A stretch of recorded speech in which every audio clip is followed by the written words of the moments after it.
and today I'm going to discuss about me being an IT student and some other topics about it. At isa sa mga naisip ko pag-usapan is about computer. So, ano nga ba ang computer? Computer is essentially an electronic device that can process information. It takes raw data as input, follows a set of programs to process it, and provides the result as output. This output can be calculations, storing information, or even controlling other machines. Ngayon, na alam na natin ang ilan sa mga ibig sabihin ng computer, naisip ko itong tumawag sa ilan sa mga kaibigan ko para humingi pa ng ibang details or ibig sabihin ng computer. Dahil mas maraming kaalaman, mas marami kayong matututunan. So,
ano nga any idea lang about computer, ganon?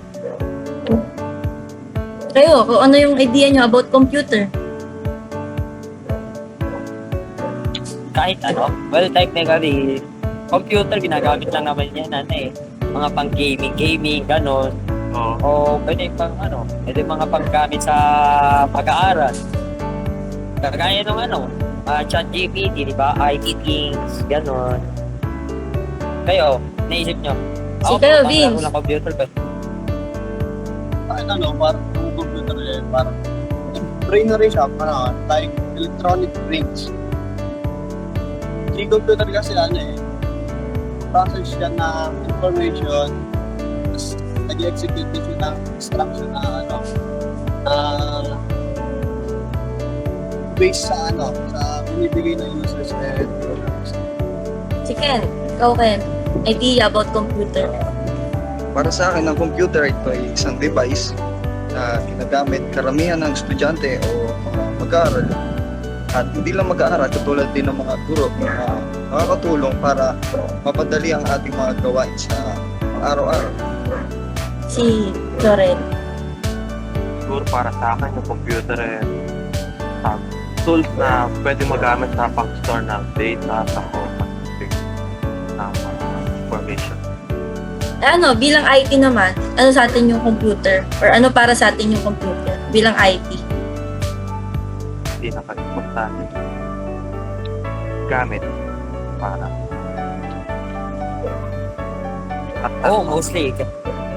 Mostly tayo naman nagagamit ng computer, ng mga laptop. Library. Pagkagawa ng code, di ba?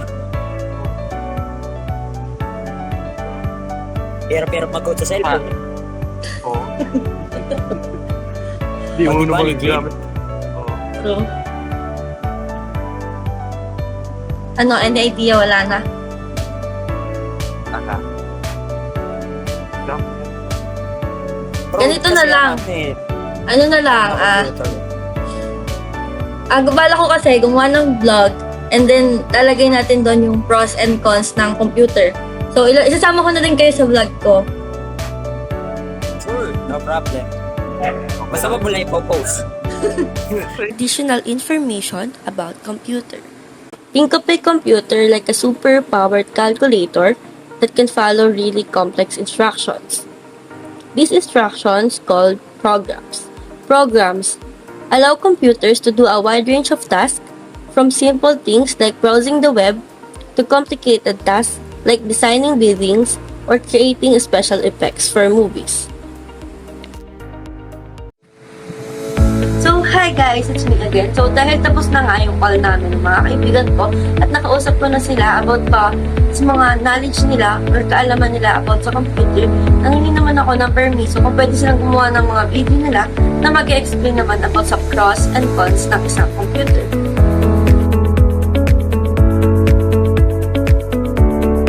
One of the pros of the computer is that they can store large amount of data, making it easy to access and retrieve information. One of the pros of using a computer is being convenient, like online shopping. We can now say goodbye to crowded stores and long checkout lines. With the use of our computer, you can shop from the comfort of your home and have the product, and it can be delivered to your doorstep with just a few clicks. Another example is communication. Computer enable us to stay connected with friends and family through emails and other social platforms, sharing photos, sending messages, and staying in touch to our loved ones. So, ayun o. Good day sa inyo lahat. Ang isang pros ng computer when it comes to educational, you can access to vast educational resource including online courses, research database, and educational software. Yan. Ano pa ba? Collaborative tools for groups, for group projects, and remote learning. Ganun. Hi, good day to you. In this video, I will be stating the different pros and cons of using technology in our daily lives. As an IT student, for me, the different pros of using technology is that this makes our living in different works much easier than usual. It is a great help certainly for most of us, millennials or Gen Z or whatever generation you are. For example, calling someone far away from you can be done using different video conferencing applications such as Messenger, Skype, etc. When editing different videos or TikTok, whatever you have, we have this application called CapCut. Computers have the advantages of processing and analyzing data quickly, which makes jobs like data mining, simulations, and advanced calculation as possible. The computer cons is security concern. Computers are vulnerable to viruses, malware, and hacking, posing a risk to your private information. One of the example of cons while using a computer is inactive lifestyle. Computer can lead to sedentary lifestyle, which isn't good to our bodies or minds. Using them too much can even lead to addiction and make us less productive, plus it can cause health problems. The last one is job loss. Automation through computers can lead to fewer job opportunities as machines takes over the tasks that humans can do. So, ayun. Sa cons naman tayo ng computers when it comes to educational pa rin. Unang-una dyan is distraction from non-educational content such as social media and entertainment website. Isa na dyan yung TikTok. Pagka nalibang tayo sa TikTok, ayun, nakakalimutan na natin yung mga gawain natin. Like projects, assignments, ganun. Nakakalimutan ng gawin. And ano pa ba? Plagiarism, yan. Sa ChatGPT.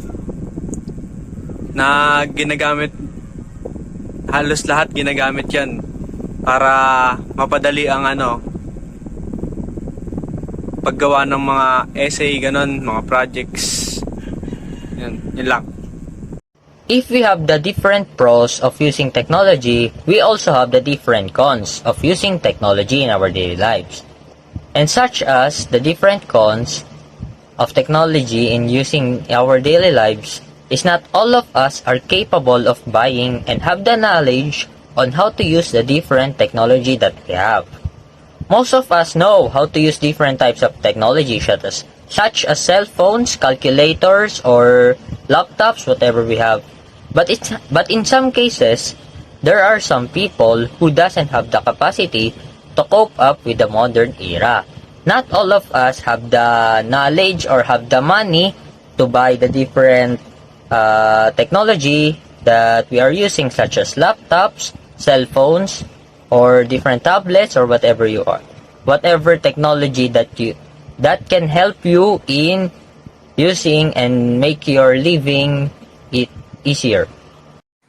One of these advantages of computer is it may damage private data and disruptions of business.